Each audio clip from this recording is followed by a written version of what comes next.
sister, brother, mother, father, friends, and dear Ugandans. My name is Ismail Mulando. I was born in Busoga, Uganda. I come to you today with the word Yunga, with the spirit of Yunga. I came up with this word Yunga because it's a word that is used in every language, pretty much in Uganda. Yunga means to join, or in other bigger words, to unite.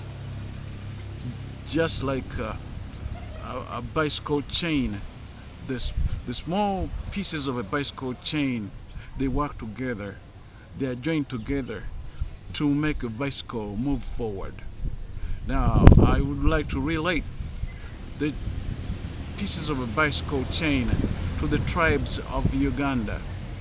Now, the spirit of Uganda works like that, but let us go back a little bit and look at what somebody did to Uganda.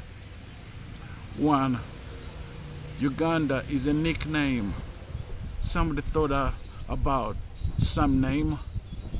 I remember one time when I went to Italy, no one could pronounce my name, Ismail, and they said, oh, they called me Manuel.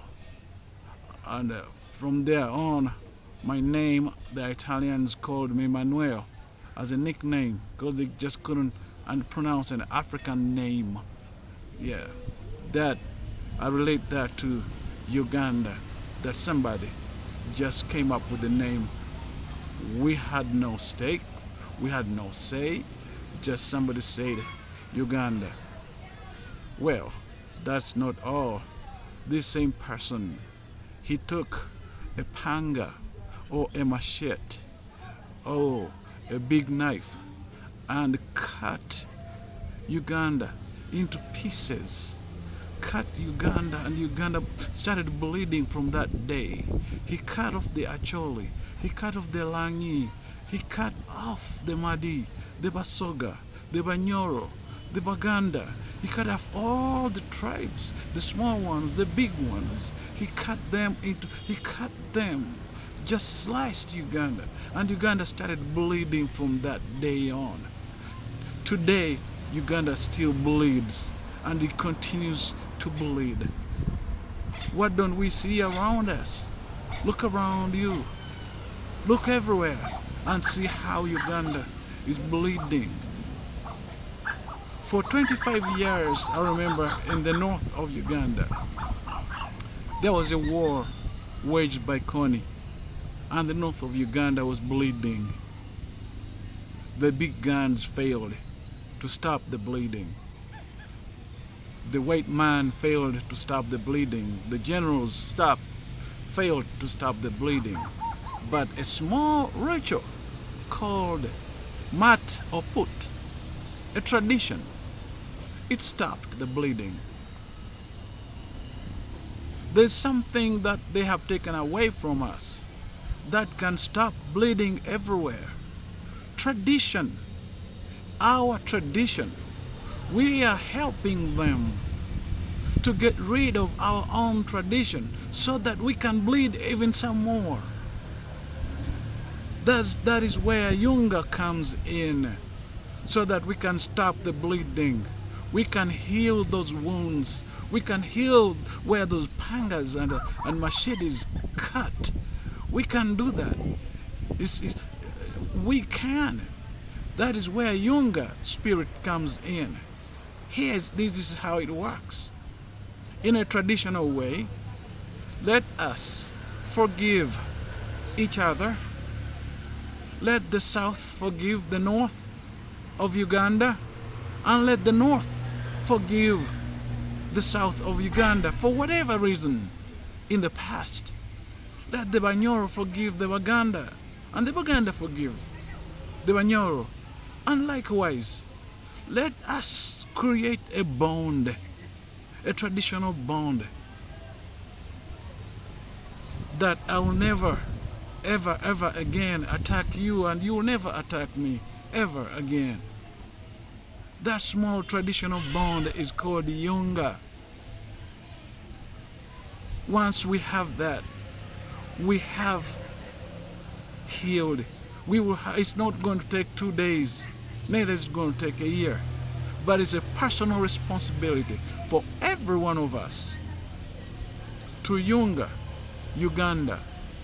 Just like it took a small child in Holland to put his small finger in the dike so that Holland could not sink.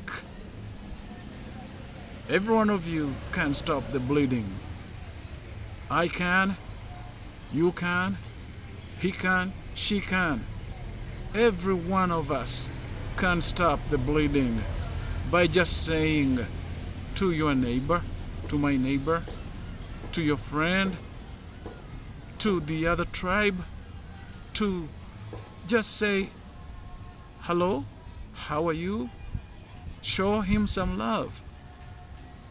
Show people love. There's no reason why the people in the north have nodding disease and we people in the south just say it is happening in the north, that is okay. No, it is not okay. Those are our brothers and sisters. But because of the panga, because of the wound that the man, whoever did this, inflicted on Uganda, that we don't see beyond that. We don't see beyond the bleeding. Neither do we see the bleeding. Let me ask you a question.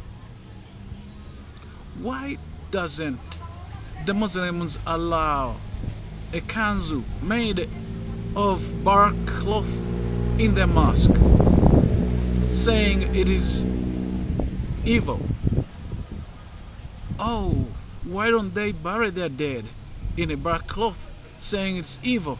Instead, they opt for cotton, somebody else's bark cloth, somebody else's tradition, and that is good. Why don't the clergy in the churches, the pastors, why don't they wear gowns made of bark cloth? Oh, that is evil, isn't it? That is the bleeding I talk about. That is how we help the bleeding. But I'm not saying that let us wear bark cloth. I'm only saying that let's join, let's unite, like those pieces on a bicycle chain, and let's make Uganda go ahead. Let us not look at anyone who disunites us. Let us detest everyone who disunites us. Let us do a small ritual, just like mud or putty. It works. People, it works. Let us traditionally create a bond with each other. Create a traditional bond with each other. It is not primitive. It is who we are. It is who we are as Ugandans, as Africans. The Nigerians break the kola nut. It's who they are. We do something, and we must do it now. That is the spirit of Yunga. Yunga Uganda. And once we are yungad, and once we are united, no one is going to threaten us again. And once we are healed, no one is going to bully us ever, ever again. We will have healed our own country. We would have stopped the bleeding ourselves. That is why I say Yunga. In that spirit of Yunga, we can unite. We can Yunga all those wounds. We can Yunga all the cuts and all the big wounds. We can stitch them with tradition. I love you, and this is just the beginning. Yunga Uganda is the word. Yunga. Yunga Uganda. Yunga Uganda. Yunga Uganda. Yunga Uganda. Yunga Uganda.